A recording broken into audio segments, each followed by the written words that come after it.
Chapter 004, Who said I didn't have any males in my house? Zhang Ziro didn't suspect anything, and explained to him various aspects of the world to him.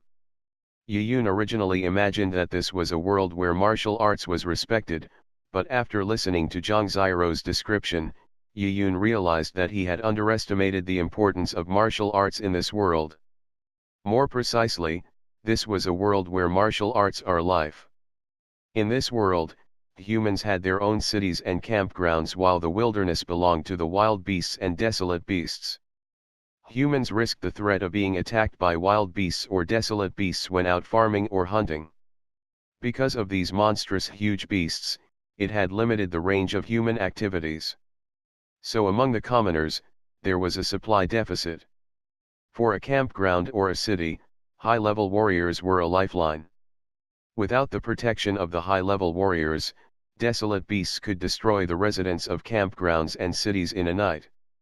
Unfortunately for Yi Yun and Zhang Ziro's tribe, it was a small tribe without a single high-level warrior.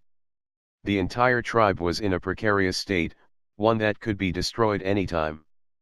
Because of the lack of strength, these small tribes had great troubles in cultivating or collecting food. They were unable to survive on their own, but relied on the manufacturing of weapons such as arrows and armor for the big cities in exchange for some rations and beasts to survive. The raw materials for the arrows Zhang Ziro made came from a bigger tribe.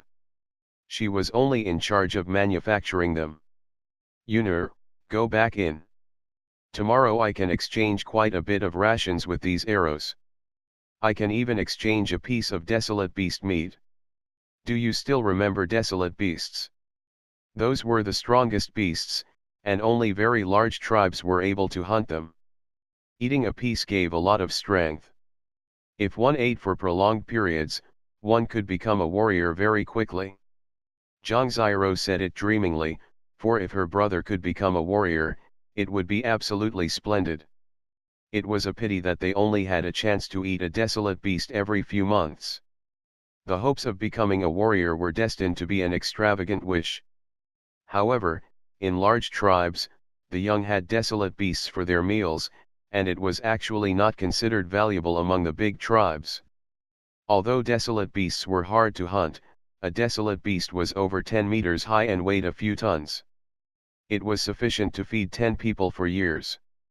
To the proud elites in the big tribes, the meat of the desolate beasts was for the commoners. What they ate was the desolate beast's bones, or desolate bones. All the essence in the desolate beasts was in their desolate bones. A huge set of desolate beast skeleton could be refined through a special method to obtain a bean-sized desolate bone essence. This desolate bone essence was used to help warriors break their limits by opening up their meridians, stimulating blood pulses and various beneficial effects. It was something all martial artists yearned for. Of course, a desolate bone essence was simply a legend to the poor families in a lowly tribe like Zhang Ziro and Yi Yun's. For getting a desolate bone essence, even refining a piece of desolate bone would require many steps and secret methods. It was impossible for a normal person to refine it successfully. Desolate beast, desolate bone essence, Yi Yun mumbled to himself. The terms he heard from Zhang Ziro's mouth surprised him, as she was so knowledgeable. After a silent night, Yi Yun woke up early the next morning due to hunger. Without eating for a few days, and only eating a tiny bit of porridge, Yi Yun's level of hunger was understandably high. Sis Ziro. Now, Yi Yun was accustomed to calling Zhang Ziro sister. He had learned from the chat yesterday with Zhang Ziro that he used to call Zhang Ziro Sis Ziro. Oh, Sis Ziro, why are you? Yi Yun suddenly realized that Zhang Ziro's clothes were soaked with a lot of dew, and her originally bright eyes were now speckled with red blood vessels. She looked extremely tired. Looking at the 2 bundles of arrows that Zhang Ziro was hugging, it was clear to Yi Yun that Zhang Ziro had not slept once throughout the night to finish the arrows. They were so poor that they could not afford to light a lamp. Zhang Ziro had used the faint glow from the fireflies and the moonlight to arduously finish the arrows overnight. Zhang Ziro smiled saying, Yunur, previously when you fell and hurt yourself, I kept taking care of you. In the past 2 days, I was busy with your burial and rites, so I didn't have time to make the arrows. Today is the day we exchange them for rations, so if I had not rushed to finish them, the two of us would starve. I'm even going to get you desolate beast meat to nurse you up." As she said that, Zhang Ziro looked lovingly at Yi Yun's forehead. Yi Yun was dumbfounded as he saw Zhang Ziro use linoleum to wrap the two bundles of arrows carefully. Her expression was that of glee and satisfaction. Yi Yun exhaled deeply and tightened his fists.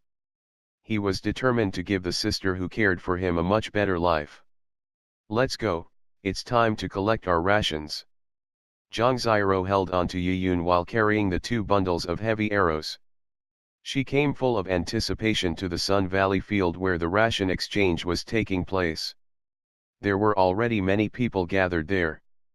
The thing that caught people's attention was the man in a robe on stage.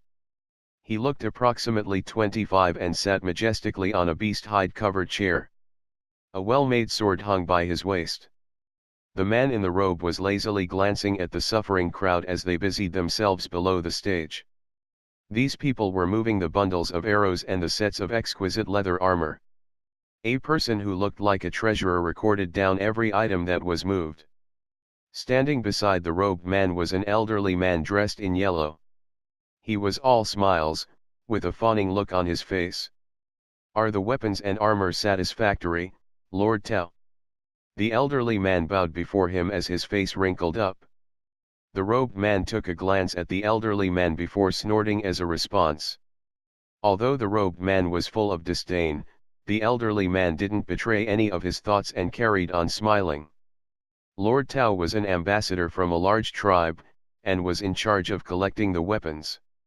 It was because Lord Tao was not considered special in his tribe was he sent here on the errand, but to the yellow-robed elder, he was someone of utmost importance. Zhang Ziro handed over the two bundles of arrows she made in exchange for two small wooden tablets. With the two wooden tablets in hand, Zhang Ziro's face reddened as she gripped it tightly in her clammy palms, for this was for her and her brother's ration. After 15 minutes, all the weapons and armor were stored in the large cart that was pulled away by two big horned horses. Lord Tao lazily scanned the books as he threw a large wooden chest at the yellow-robed elder before leaving with his subordinates. The yellow-robed elder politely sent Lord Tao away with smiles before finally wiping them off his face to exude a face of dignity. All the tribal folks were burning with anticipating, saying, "Patriarch, please distribute the rations." "Right? We haven't seen it in months." A couple of people had started shouting, for they were all waiting to collect the rations to fill their stomachs back home. Silence, as the yellow-robed elder quelled the masses with a gesture. Yi Yun never expected that this spineless old freak was the patriarch. "Since everyone is so impatient, let's distribute the rations." The moment he finished saying, a few strong men walked up hurriedly and brought out bags of rations from a warehouse and stacked them into a small mound. "That's not right, Patriarch. Why is there so little this time?" "Yeah. There used to be a lot more. Also, why don't we see any beasts?" Many people started rabbling, for they had handed more weapons than previous years, yet the amount received was pathetically lesser. Not only were the rations halved, but, even the beasts had disappeared. "The Fire Cloud tribe has gone too far. How can they dismiss us with this tiny amount?" "Patriarch, what's the meaning of this?" Seeing that the mob was getting more disorderly, the yellow-robed elder snorted and said, "Shut your mouths. You will understand in a while. Distribute the rations now. Hand over your wooden tablets, and whatever you receive is all you will get." The yellow-robed elder said it with force, resulting in many of the dissatisfied to zip up their mouths immediately. This yellow-robed elder was a warrior.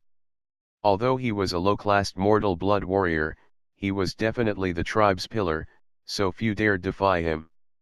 Those from the warrior preparation camp are the first to receive the rations.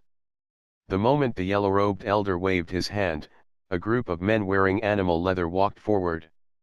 Their age ranged from 15 to 40 years old. Without exception, All of them were stout and muscular from their training.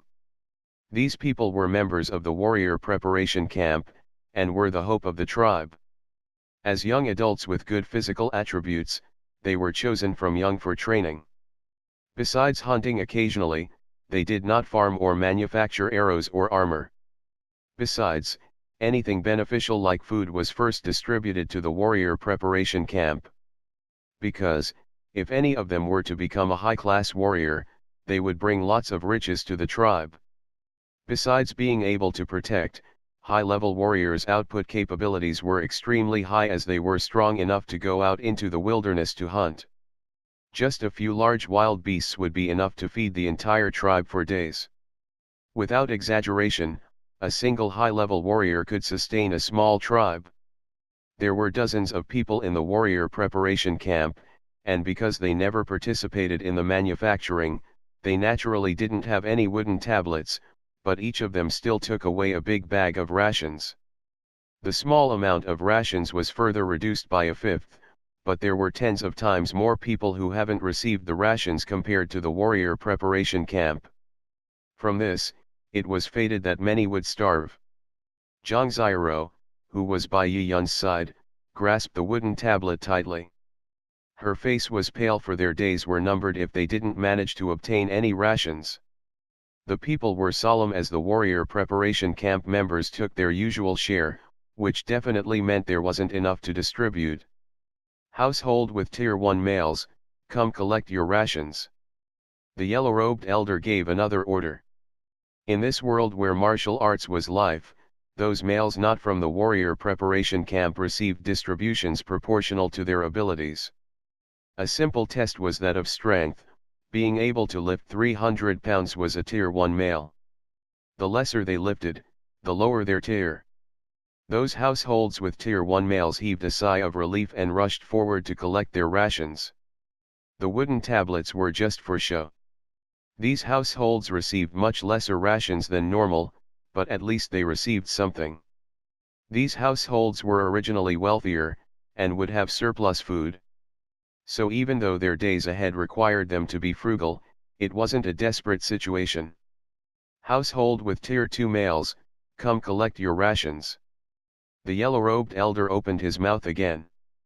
Compared to the person who was bowing to Lord Tao, this yellow-robed elder was a totally different person with his cold demeanor.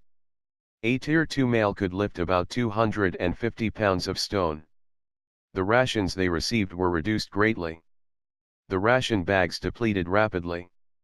With every disappearing bag, Zhang Ziro's face turned paler. Her clammy hands gripped the wooden tablet tightly. The problem wasn't about having fewer bags of rations, this was a matter of life and death. Without the rations, they would starve to death. She was originally full of hope for this round's ration distribution. Besides getting the rations, she was hoping to receive a piece of beast meat to nurse Yi Yun. However, there weren't even any normal rations left. Household with Tier 3 males, come collect your rations. With the depleting rations, Zhang Ziyaro held her breath. The yellow-robed elder frowned, as the amount of rations was too little. Many still had not received it. In the months to come, many would be fated to starve to death. But for the tribe's benefit, to catch that golden opportunity, the yellow-robed elder could only harden his heart and sacrifice the weak. It was common for people to die of hunger or sickness in the tribe. The adverse living conditions resulted in the average life expectancy to be frightening short. The rest, come collect your rations. With those words, a large group of people rushed forward. Zhang Ziyaro screamed as the mob pushed her down. She was bruised from her fall, but she held onto her wooden tablet closely, as if it was her freedom giving her hope. Sis Ziyaro. Seeing Zhang Ziyaro fall, Yi Yun rushed through the mob and pulled her up. Are you all right, Sis Ziyaro? Yi Yun was anxious as being trampled by this mob would result in death. Zhang Ziyaro held on helplessly to Yi Yun's hand. Stop squeezing. All of you be orderly. The yellow-robed elder shouted. His voice seemed to be imbued with a special energy, causing the mob that was squeezing forward to quiet down. Line up, one by one. The yellow-robed elder was authoritative. No one dared to defy him, for they all knew he had the power. He was in charge of the tribe, and he would execute whoever disobeyed on the spot. The people lined up for the rations, even if it was a pathetic amount. But in a while, the rations were gone, leaving many without any. Zhangzairo's heart sank. Without the rations, they could not survive. Wang Long, bring out a few stored rations out, said the yellow-robed elder to a stout man. Wang Long was one of the yellow-robed elder's family members. Yes, patriarch. Wang Long left and returned in a short while with a small cart of rations. These were the stored rations containing only grain. On Earth, eating grain was a source of vitamins resulting in healthiness. However, in this strange world, it was a totally different matter. Grain was the remnants after processing. It was mixed with wheat bran as food. The taste was horrible and hard to swallow. Also, grain was low in nutrients, and difficult to digest. In fact, it provided very little energy, about half of the rations. Although it was grain, it was better than nothing. The crowd could only resign to fate and collected the extremely tiny amount of grain. Zhangzairo was right at the back, and by her turn, there was almost no grain left. She passed the 2 sweat-sodden wooden tablets and received 2 palm-sized bags of grain. Even if she and Yiyun ate the grains as porridge, it wouldn't last them more than 10 days. Zhangzairo was stunned as she held the light bags of grain, unwilling to accept her fate. Her brother had just come back from the dead. Are they going to starve together? What are you staying there for? Stop blocking the way. The man in charge of distributing the grain said impatiently, wanting Zhangzairo to leave as soon as possible. Zhangzairo felt anger. She had worked hard overnight to make those arrows, and all she got was this tiny amount. Although she was a weak girl, she daringly faced the group of men who held the tribe's authority. Why is there so little? I handed over 2 bundles of arrows. Not only did I not get the rations, but all I got was grain that is far from the normal amount. The man in charge of distributing the grain was stunned. He never expected the young girl to have the courage to question him. Do you even know the rules?